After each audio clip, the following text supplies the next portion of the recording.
रामपुर नाम के गांव में अब्दुल नाम का एक मटन का व्यापारी रहता था। पूरे गांव में मटन की सिर्फ एक ही दुकान थी, इसलिए सभी अब्दुल की दुकान से ही मटन खरीदा करते थे। अरे अब्दुल मियाँ, मटन कैसे दे रहे हो? 1 किलो का 200। ठीक है, 2 किलो दे दो। जी अभी देता हूँ। ताजा देना। बिल्कुल भैया, ये भी कोई कहने की बात है क्या?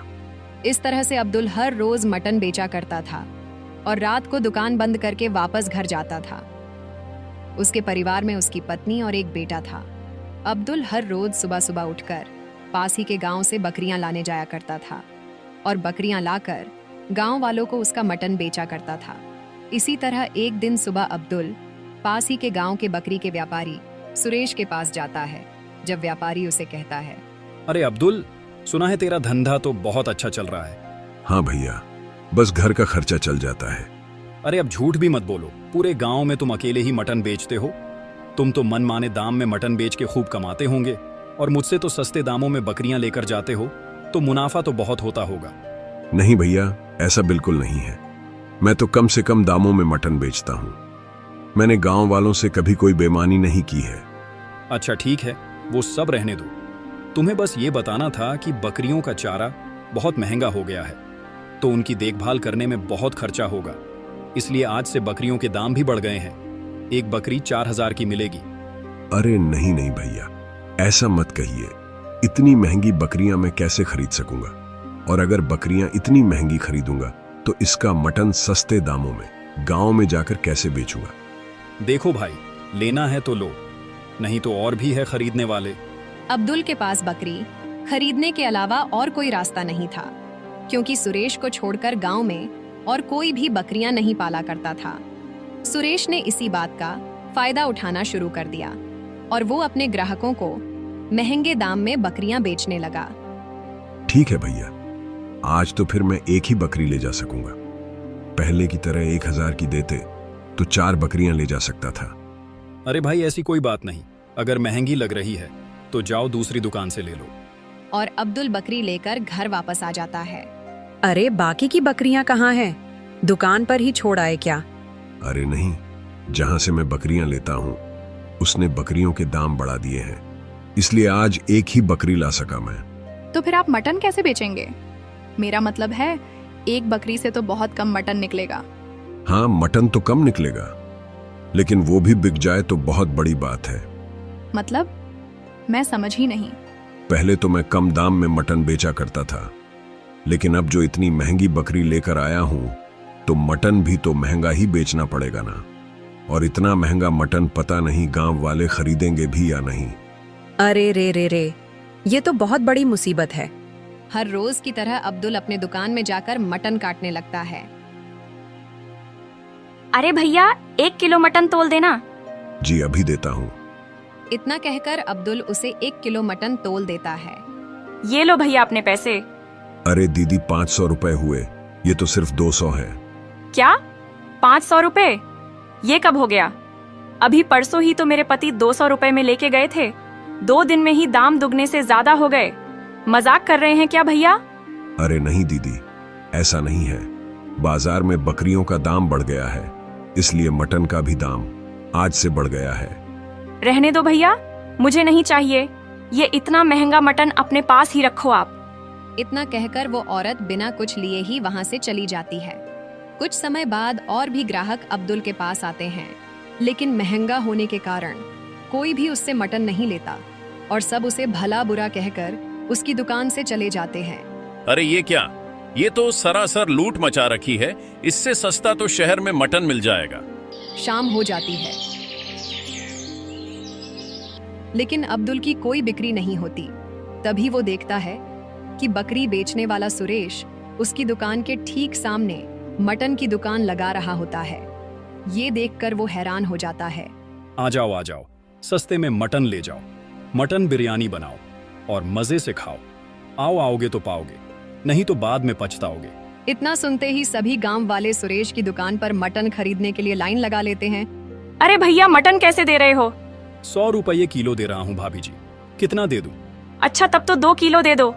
अरे भाई, मुझे भी 1 किलो मटन तोल दो। अरे भैया, थोड़ी मटन कड़ी बना लेना और थोड़ा मटन बिरयानी बना लेना। 4 किलो ले लो, 400 ही होंगे। ये बात तो ठीक है, आप इतना सस्ता कैसे दे रहे हो? आज से पहले आपको देखा भी नहीं इस गांव में। वो सामने की दुकान में तो 500 का 1 किलो मिल रहा है। अरे भैया, हम बाकियों की तरह ठग नहीं हैं। बीवी बच्चे वाले आदमी हैं। एक एक पैसे की कीमत हमें अच्छे से मालूम है। मैं नया हूं, लेकिन मटन हमेशा पुराने दाम पर ही आप सभी को बेचूंगा। सभी लोग बहुत खुश होते हैं और सुरेश की दुकान से मटन लेने लगते हैं। अब्दुल को कुछ भी समझ में नहीं आ रहा होता है। जब सुरेश की दुकान पर भीड़ कुछ कम होती है, तब अब्दुल उसकी दुकान पर जाता है। अरे भाई, आपने ऐसा क्यों किया? भला मैंने क्या किया? मैं तो अच्छा खासा यहाँ मटन बेच रहा हूँ। बकरियों के दाम तो बढ़ गए हैं ना, तो फिर भैया आपने मटन इतना सस्ता कैसे बेच दिया? ऐसा करने से तो मुझसे कोई भी मटन नहीं खरीदेगा और मेरा व्यापार बंद हो जाएगा।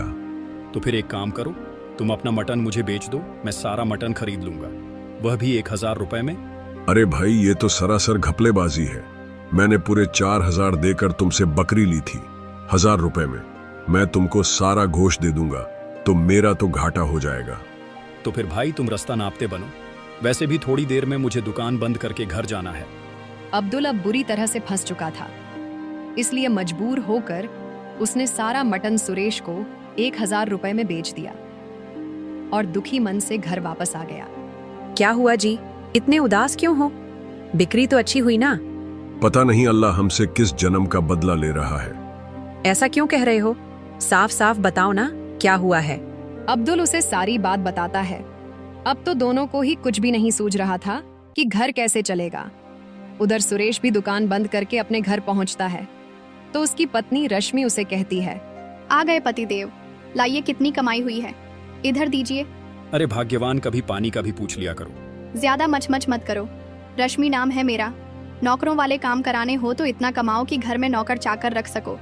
तुम भी ना अच्छा छोड़ो, आज तो पहले से भी और ज्यादा कमाई हुई है, पूरे 60,000। आज क्या तिगड़म लगाया तुमने?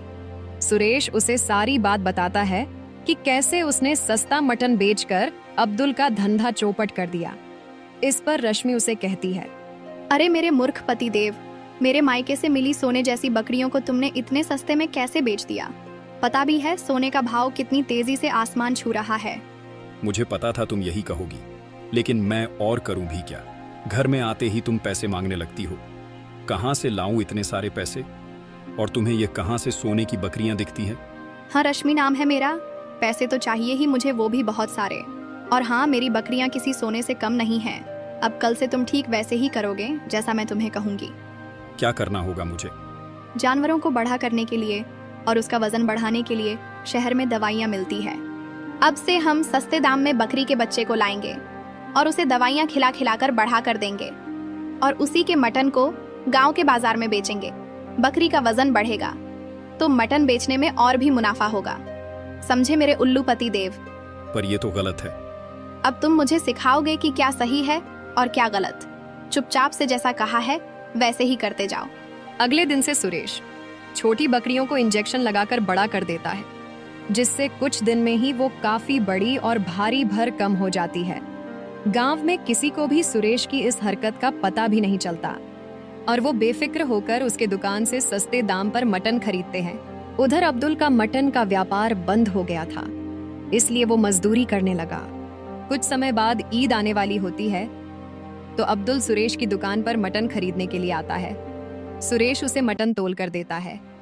अरे ये क्या, मैंने तो 1 किलो आपसे मांगा, पर ये तो बहुत कम है। हाँ, तो देसी बकरे हैं, मैं लूले लंगड़े बीमार बकरे नहीं बेचता। तभी वहां गांव के मुखिया जी आते हैं और दावत के लिए 100 किलो मटन का ऑर्डर देकर चले जाते हैं। अब्दुल दूर से सब देख रहा होता है, क्योंकि उसे सुरेश पर शक हो गया था। 100 किलो मटन के ऑर्डर के लिए इतनी आसानी से हाँ कह दिया। आखिर कहां से लाएगा इतना सारा मटन? मटन में जरूर कुछ काला है, अब तो देखना ही पड़ेगा। सुरेश जब शाम को दुकान बंद करके घर वापस जाता है, तो अब्दुल भी उसका पीछा करता है और वो देखता है कि सुरेश और उसकी पत्नी रश्मि अपने फार्म में रखी छोटी बकरियों को इंजेक्शन दे रहे होते हैं। बस परसों ईद है और तब तक तो ये बकरियां काटने के लिए तैयार हो जाएंगी। हाँ, और फिर होगी पैसों की बारिश। आखिर रश्मि नाम है मेरा। ये सब देखकर अब्दुल को सब कुछ समझ में आ जाता है और उसने अब सोच लिया था कि वो सुरेश और रश्मि का भांडा फोड़कर ही रहेगा।